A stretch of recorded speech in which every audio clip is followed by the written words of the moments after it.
Bonjour chers étudiants et bienvenue dans le corrigé du concours national commun CNC 2020. Bien sûr, je ne vais pas traiter le sujet en entier, mais je vais m'intéresser à la partie qui est en même temps commune aux étudiants de la faculté et aux étudiants de CGPE, c'est-à-dire la partie qui s'intéresse à l'électrostatique, magnétostatique, électromagnétisme. Et dans ce sujet-là, il s'intéresse à l'étude des circuits magnétiques, en particulier du couplage magnétique. On va parler des phénomènes d'induction, de coefficients d'induction mutuelle, d'auto-induction, et une application va être faite au transformateur. Donc voilà la partie que je vais essayer de traiter dans cette vidéo. Donc on considère deux bobines, une de longueur L1, l'autre de longueur L2, et une bobine pénètre à l'intérieur de l'autre sur une hauteur H. Voilà. Donc, quelles sont les hypothèses? Là, il faut faire très attention. Même si les bobines sont finies, dans le calcul, on vous dit qu'on suppose des solénoïdes infinis. Et que la surface de S1, c'est celle est supérieure à S2. Voilà la surface de S1 et elle est supérieure à la surface de S2.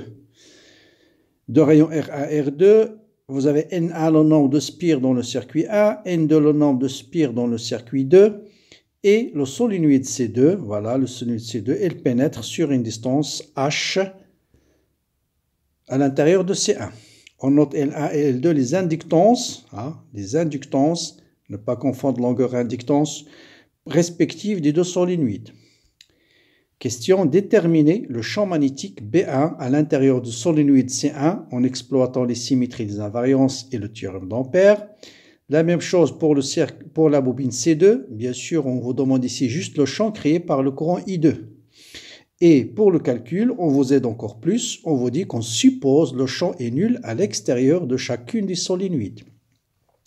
Deuxième question, déterminer le flux propre et le flux envoyé par le flux propre pour chaque bobine et en déduire les inductances propres. Ensuite, déterminer le flux mutuel, le coefficient d'induction mutuel.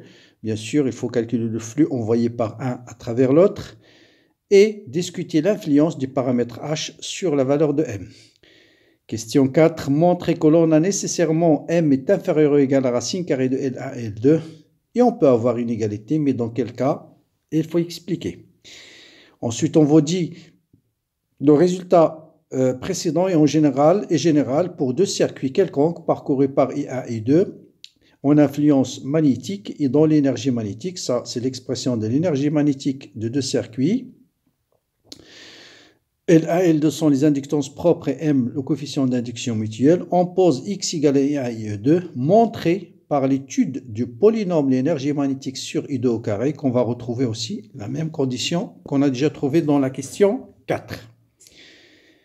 Donc voilà les questions auxquelles je vais essayer de répondre dans cette partie. Et je commence bien sûr par la première question, c'est déterminer le champ magnétique à l'intérieur de la première bobine. Voilà la première bobine de longueur L1, elle contient N1 spire. Donc pour utiliser le théorème d'Ampère, de préférence de faire une coupe longitudinale. Donc vous avez le courant ici, il arrive, il sort un point, le courant sort, croix, le courant rentre. Pour le calcul de B, vous avez deux hypothèses. On suppose que le champ extérieur est nul et on suppose que le solénoïde est infini. Donc avant de calculer le calcul du champ, il faut d'abord utiliser la symétrie des invariances. Si on suppose que le solénoïde est infini, vous voyez bien tout plan perpendiculaire à OZ, c'est-à-dire ce plan-là, à OZ, est un axe de symétrie. Et ça suffit, un seul plan de symétrie suffit. Donc B va être perpendiculaire à ce plan, donc B va être B suivant OZ. Voilà, je vais prendre la couleur bleue, suivant OZ. Les invariances, si le solénoïde est infini, vous avez invariance par translation suivant OZ et par rotation. Donc les invariances me disent que B ne dépendra que de R et va être suivant OZ. Voilà la symétrie des invariances. Une fois qu'on a déterminé la direction de B, on va choisir le contour d'intégration. C'est un contour fermé. Et je vais choisir, bien sûr, un rectangle de longueur petit l, de longueur petit l et de hauteur h. Bien. Et on va appliquer le théorème d'Ampère. Voilà mon rectangle. Voilà l'axe bien sûr du solénoïde. Le rectangle se trouve à une distance R de l'axe Z. Quelle sera la circulation de B suivant bien sûr si le courant sort ici, il rentre, le champ magnétique. De toute façon, on va travailler en algébrique, donc on va déduire en même temps le sens. D'accord? Tout ce qu'on sait pour le moment que B, c'est B suivant OZ, mais B c'est algébrique. Si j'oriente mon contour dans ce sens-là, la normale, ce sera sortante.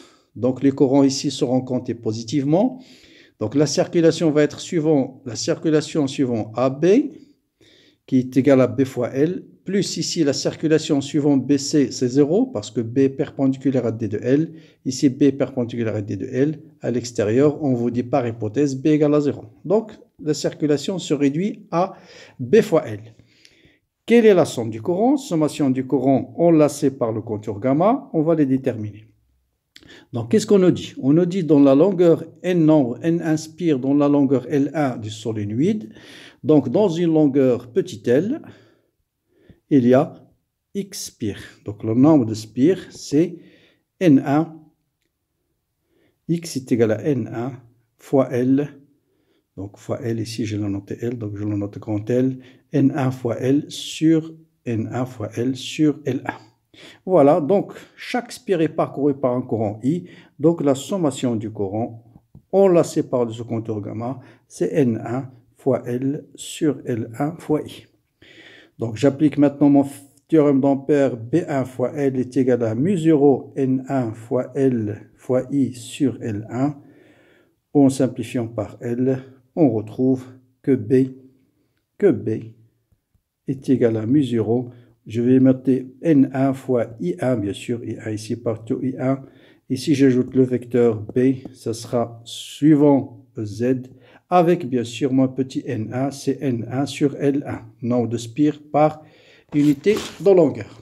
Donc voilà mon champ magnétique créé. Donc c'est exactement le même calcul que le champ créé par un solénoïde que vous connaissez par cœur, bien sûr.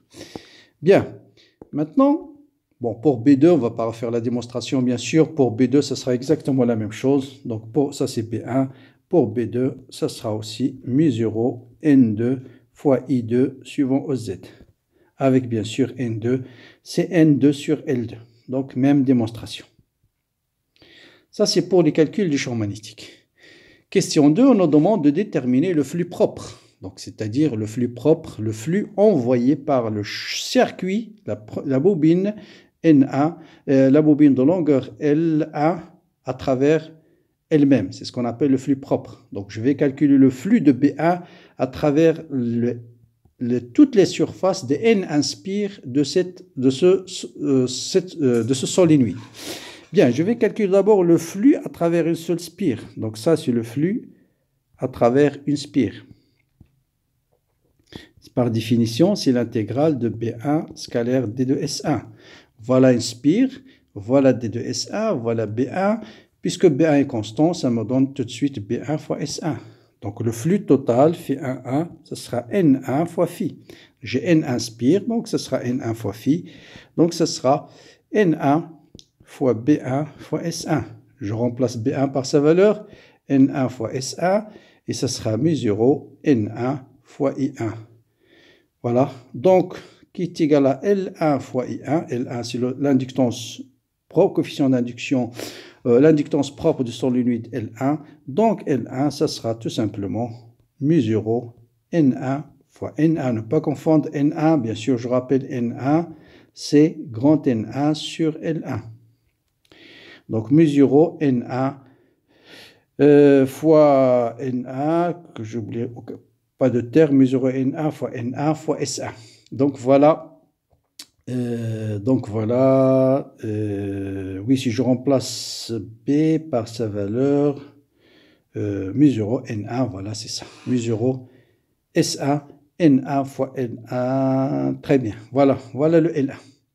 Ben de même, bien sûr, de même, le coefficient d'inductance de la deuxième bobine, ça sera mu0 N2 fois S2. Bien sûr, je rappelle que N1 est égal à N1 sur L1 et N2 est égal à N2 sur L2, la longueur du circuit L2.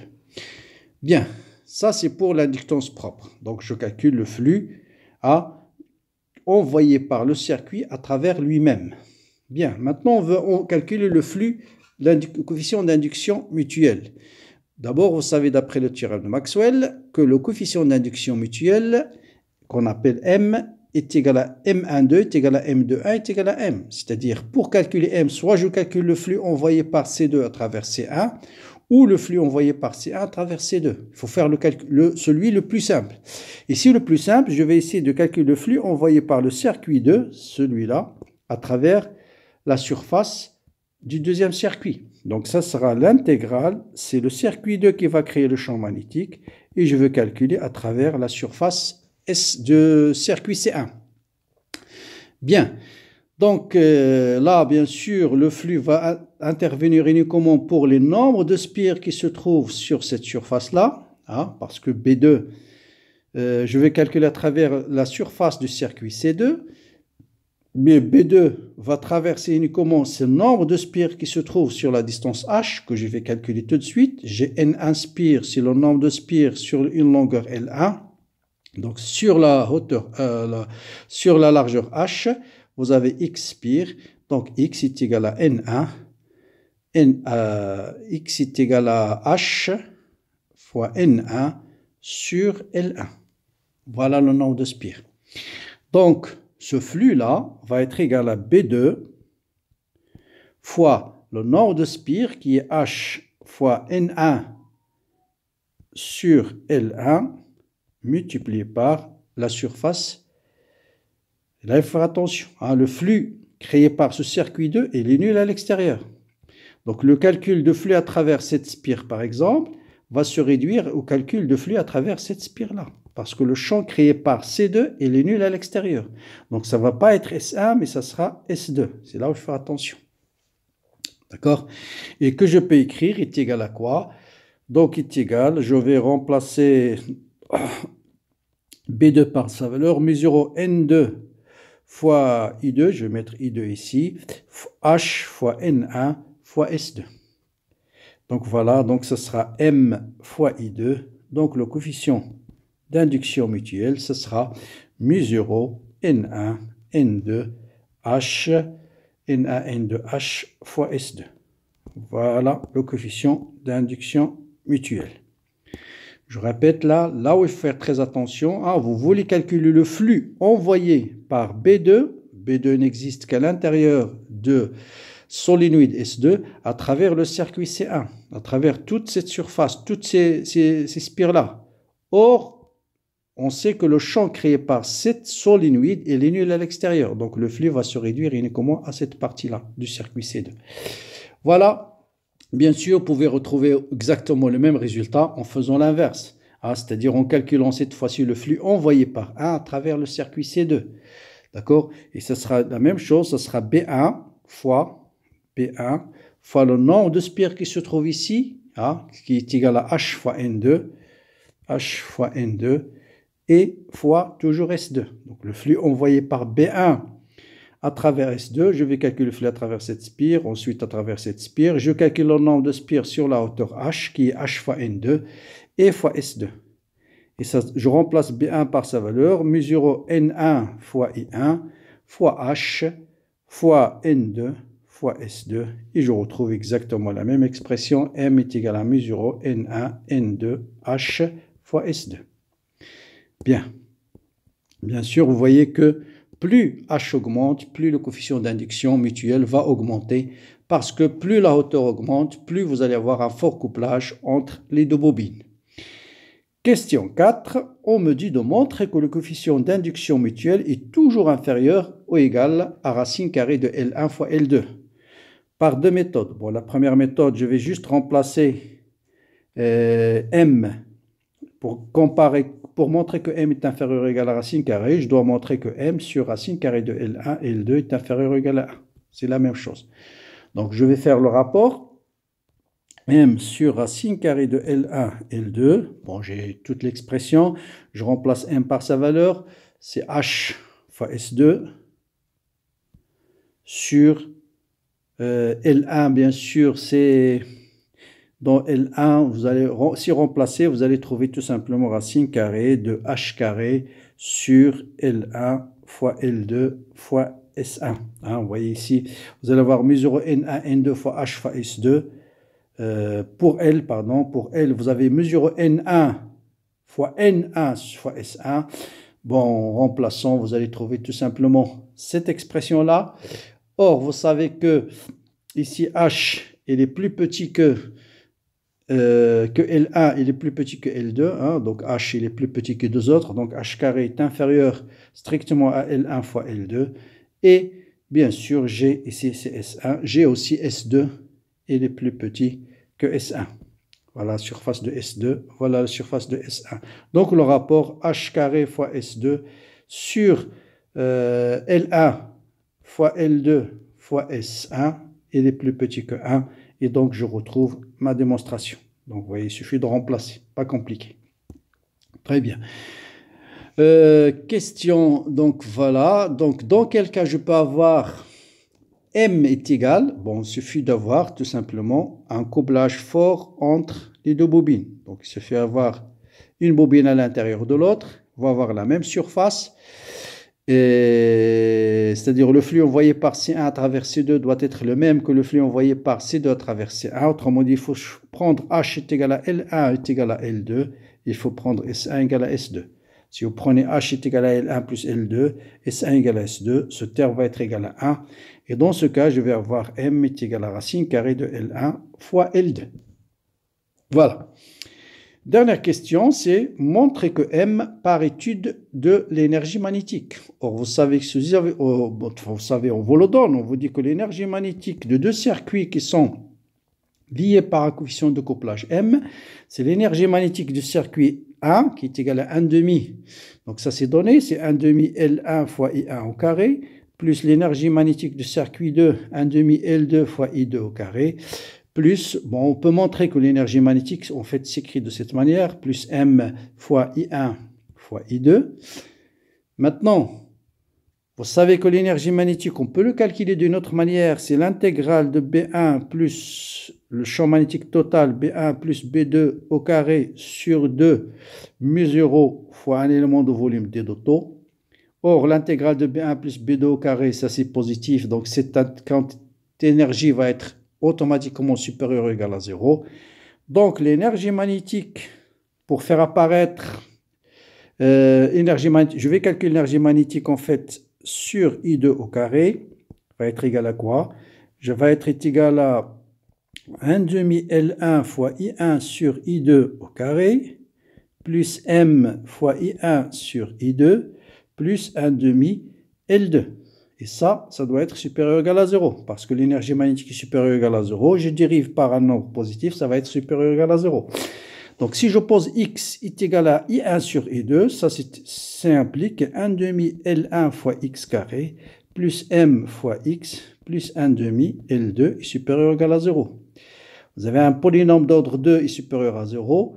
Dans quel cas va être supérieur à 0, quel que soit x, si delta est négatif. Donc, si delta est négatif, inférieur ou égal à 0, il va avoir le signe de A. Et comme L1 il est toujours positif, donc ce terme va être toujours positif. Donc, je vais calculer delta de ce déterminant et poser que delta va être inférieur ou égal à 0.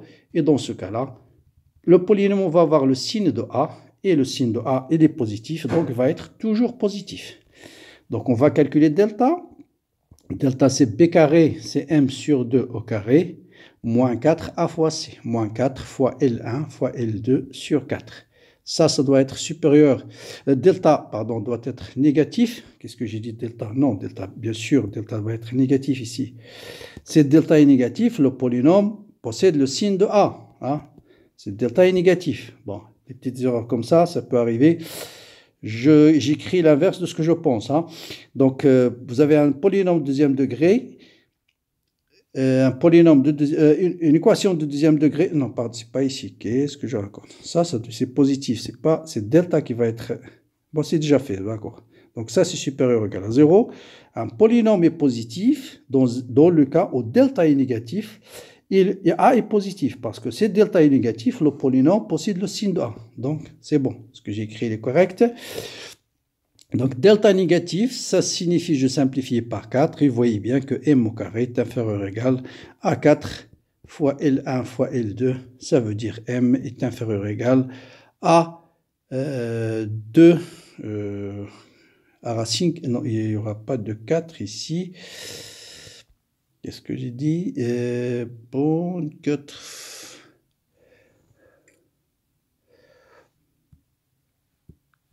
Bon, ici, c'est pas m sur 2, hein, b c'est m. Hein, b c'est m. Donc, b au carré, c'est m au carré, moins 4. Moins 4, L1 sur 2 fois L1 sur 2. Donc, je trouve tout de suite, donc là, il n'y a plus de 4. Ça veut dire m est inférieur à racine carrée de L1 fois L2. Et donc, j'obtiens exactement le même résultat. Donc, voilà pour la première partie de ce corrigé. Bientôt, je vais vous proposer la suite, c'est-à-dire l'étude du transformateur. Comme d'habitude, bien sûr, partagez. Donc, j'ai fait cette vidéo parce que c'est une partie qui intéresse en même temps les étudiants des classes prépa et en même temps les étudiants qui suivent le module de la magnétostatique et de l'électromagnétisme. Voilà, bon courage, bonne continuation et à bientôt.